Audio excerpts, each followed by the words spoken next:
தமிழகத்தில் அடுத்த 3 நாட்களுக்கு மழை பெய்ய வாய்ப்புள்ளதாக சென்னை வானிலை ஆய்வு மையம் அறிவித்துள்ளது. கேரளா மற்றும் கர்நாடக மாநிலத்தில் தென்மேற்கு பருவமழை தீவிரமடைந்துள்ளது. இதனால் கடந்த 24 மணி நேரத்தில் வெப்பசலனம் காரணமாக தமிழகத்தின் ஒரு சில இடங்களில் மழை பெய்துள்ளதாகவும் அதிகபட்சமாக குடியாத்தத்தில் 8 சென்டிமீட்டர் மழை பெய்துள்ளதாகவும் சென்னை வானிலை ஆய்வு மையம் தெரிவித்துள்ளது. அடுத்த 24 மணி நேரத்தில் தமிழகத்தின் ஓரிரு இடங்களில் மழை பெய்வதற்கான வாய்ப்புள்ளதாகவும் தற்போதைய வானிலை நிலவரப்படி வரும் 48 மணி நேரத்தில் மத்திய வங்கக்கடலில் காற்று மண்டல மேலடுக்கு சுழற்சி உருவாவதற்கான வாய்ப்பு உள்ளதாகவும் இதன் காரணமாக 22 மற்றும் 23 ஆகிய தேதிகளில் வட தமிழகத்தில் ஒரு சில இடங்களில் மிதமான மழைக்கு வாய்ப்புள்ளதாகவும் சென்னை வானிலை ஆய்வு மைய இயக்குநர் சந்திரமோகன் தெரிவித்துள்ளார். மேலும் சென்னையை பொறுத்தவரை வானம் மேகமூட்டத்துடன் காணப்படும் எனவும் இரவு நேரங்களில் இடியுடன் கூடிய மழை பெய்ய வாய்ப்புள்ளதாகவும் சந்திரமோகன் தெரிவித்தார்.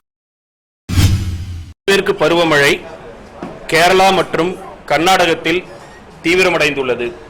கடந்த 24 மணி நேரத்தில் வெப்பசலனத்தின் காரணமாக தமிழகத்தில் ஓரிரு இடங்களில் மழை பெய்துள்ளது. அதிகபட்சமாக குடியாத்தத்தில் 8 சென்டிமீட்டர் மழை பதிவாகியுள்ளது.